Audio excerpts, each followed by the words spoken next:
Washington Luiz foi o último presidente da República Velha, governando entre 1926 e 1930, quando deposto por um golpe de Estado.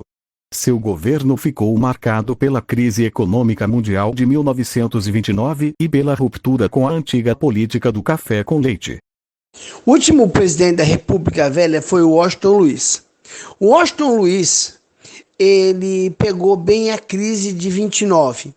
E pela questão do café, ele rompeu a lógica do café com leite. Ele deveria ter anunciado o seu sucessor, um mineiro. Mas, para defender o café, ele resolveu, então, escolher um candidato paulista. A Revolução de 1930 foi uma revolta armada organizada pelas oligarquias de Minas Gerais, Rio Grande do Sul e Paraíba contra o governo vigente. Essa revolta armada ocorreu por insatisfações das três oligarquias citadas com o domínio excessivo dos paulistas sobre a política. Isso vai gerar a crise de 1930. Quem vai chegar ao poder será, então, o Vargas. Quem vai chegar no poder é Getúlio Vargas no seu primeiro mandato. O governo provisório é a forma como é chamado o período inicial em que Getúlio Vargas governou o Brasil. O governo provisório iniciou-se em 1930, quando Getúlio Vargas foi nomeado presidente logo após a Revolução de 1930, e estendeu-se até 1934, quando Vargas foi reeleito em eleição indireta, dando início ao governo constitucional. Vargas vai governar o país com leis, ele vai governar com leis de decreto, ele vai fechar o Congresso, ele vai colocar interventores, ele vai suspender as eleições, ele vai suspender a Constituição e ele vai governar assim, que vai formar um pequeno problema com os paulistas em 1932. A Revolução Constitucionalista de 1932 foi um levante armado protagonizado por São Paulo e iniciado em 9 de julho de 1932. O levante manifestou a insatisfação dos paulistas com o governo de Getúlio Vargas, sobretudo pela centralização de poder imposta pelo governo. Ele resistiu por 3 meses, mas foi derrotado. Em 1932, então, os paulistas vão pedir uma revolução, vai ser o MMDC. Depois você procura o que é MMDC. E o MMDC serão jovens que vão morrer.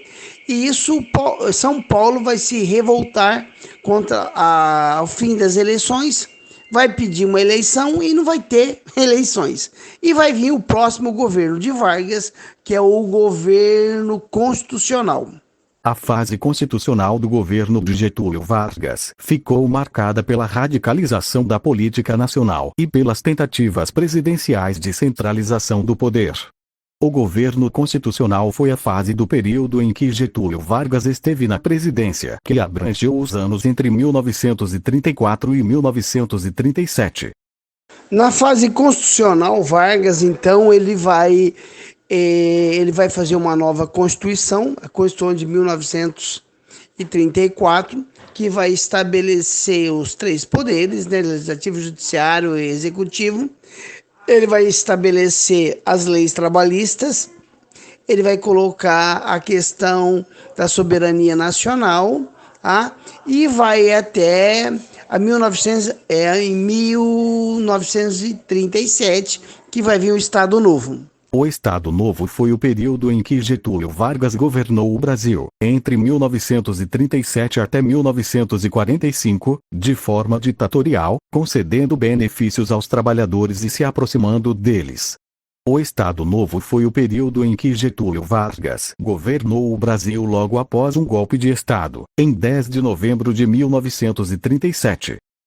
O Estado Novo é a fase de ditadura do Vargas. O Vargas vai ser um ditador e autoritário, e no Estado Novo que o Vargas vai lutar contra a chamada suposta perigo da comunismo, que vai ser o plano Cauel. Procurei o que é o plano Cauel, que é muito importante. O Plano Cohen foi uma suposta tentativa de tomada do poder por parte dos comunistas, em 1937. Ele foi denunciado por Vargas pela rádio e foi utilizado como justificativa para o golpe de Estado que instalou a ditadura do Estado Novo, em 10 de novembro de 1937. Anos depois, comprovou-se a falsidade do plano e que sua real intenção era servir de justificativa para Getúlio Vargas instalar uma ditadura no Brasil. O Vargas vai participar da Segunda Guerra Mundial, tá? E no final da Segunda Guerra Mundial ele vai tentar ficar no poder com o querenismo, queremos Vargas, mas não vai dar certo e ele vai sofrer um golpe de Estado e quem vai chegar no poder, então, é o Dutra. Eurico Gaspar Dutra, 14, o presidente do Brasil, governou o país de 1946 a 1951 após a deposição do presidente Getúlio Vargas por um golpe militar. Seu governo foi caracterizado pela perseguição aos comunistas, proibição dos jogos de azar e aproximação com os Estados Unidos. Eurico Gaspar Dutra, 14, o presidente do Brasil. Presidente Dutra vai alinhar totalmente com o governo americano na questão da Guerra Fria, o que vai causar alguns problemas para o Brasil. Entre eles, a questão mais séria vai ser da balança comercial. Ele vai também fazer um plano SALT que não vai dar muito certo, tá? E o Dutra vai ser substituído novamente pelo Vargas. O segundo governo Vargas foi o período da República em que o Brasil foi governado por Getúlio Vargas de maneira democrática. Isso se deu quando ele foi eleito presidente do Brasil durante a eleição de 1950. Esse segundo governo ficou marcado por uma grande tensão política e social e também por um fim trágico: o suicídio do presidente, em 1954. No segundo mandato de Vargas, o que tem mais interessante aí, que é a questão que ele vai manter a CLT, né? A questão da consolidação das leis trabalhistas, que será uma constante no Brasil depois, o Dia do Trabalho, tá? E ele vai criar a Petrobras nesse segundo mandato, que é muito importante. Só que ele vai sofrer um atentado, né? E ele vai se suicidar nesse segundo mandato aí. O atentado da Rua Toneleiro, ela vai ser muito importante. Por quê? Alguém encomenda a morte de Carlos Lacerda. Só que o pistoleiro, vamos dizer assim, era um pistoleiro com pouca prática. E ele acabou errando o seu alvo. O Carlos Lacerda vinha com um motorista, que era o seu segurança, e também com um oficial da aeronáutica. O que aconteceu? O pistoleiro acabou matando o oficial da aeronáutica, que gerou muitos problemas, gerou uma revolta da aeronáutica, e esse atentado nunca ficou bem explicado, porque o próprio Carlos Lacerda levou um tiro no pé. Esse tiro no pé foi dado por ele mesmo. Daí a expressão tiro no pé. Após o atentado, os pedidos de renúncia contra Vargas acentuaram-se, e quando as investigações apontaram que o chefe de segurança do Palácio do Catete tinha sido o mandante do crime, a situação ficou insustentável. Pressionado e isolado, o então presidente optou pela saída extrema. Cometeu suicídio, em 24 de agosto de 1954, ao atirar contra o próprio coração, em seu quarto no Palácio do Catete. O suicídio de Vargas gerou comoção social, e as pessoas foram às ruas manifestar sua insatisfação contra seus perseguidores. Carlos Lacerda, por exemplo, teve de fugir às pressas do Brasil e só retornou quando os ânimos acalmaram-se. Vargas deixou uma carta-testamento com um forte tom emotivo, e a sucessão da presidência foi realizada pelo vice-presidente Café Filho. Após o atentado, ele vai suicidar. Quem vai assumir o vice-presidente?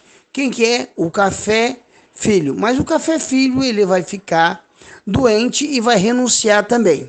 João Fernandes Campos Café Filho foi um advogado e político brasileiro, tendo sido 18 o presidente do Brasil entre 24 de agosto de 1954 e 8 de novembro de 1955. Também foi o 13º vice-presidente do país entre 1951 e 1954, função que assumirá paralelamente com a de presidente do Senado Federal. Café Filho, então, ele vai declarar que estava doente e quem vai chegar ao poder vai ser Carlos Luz, que era também presidente do Congresso e, interessante, da UDN. Carlos Coimbra da Luz foi um advogado, professor, jornalista e político brasileiro. Foi o presidente do Brasil de 8 a 11 de novembro de 1955, tendo se tornado, deste modo, o presidente do Brasil que ocupou a cadeira presidencial por menos tempo, apenas 3 dias. Carlos Luz, ele vai chegar à presidência, pela renúncia, mas ele era da UDN e vai preparar um golpe. E ele vai sofrer um contragolpe de Lott. A novembrada, movimento de 11 de novembro, contra-golpe ou golpe preventivo do Marechal Lott foi um acontecimento político-militar relacionado à posse de Juscelino Kubitschek e João Goulart, presidente e vice eleitos em 1955. Nas eleições, quem vai ganhar é o JK, Juscelino Kubitschek, mas a intenção da UDN era dar um golpe e não deixar ele assumir a presidência. Mas o que aconteceu? Ele vai assumir a presidência, tá? A partir do contragolpe de Lott. O contragolpe de Lott vai entregar o poder para o presidente do Supremo Tribunal Federal, Lineu Ramos, que vai fazer a continuação da democracia.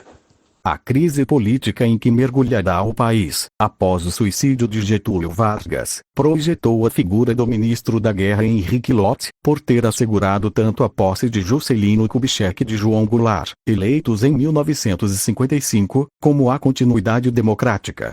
Com a posse de Juscelino Kubitschek, Nereu assumiu o Ministério da Justiça. Em 1957 voltou ao Senado, demitindo-se do ministério.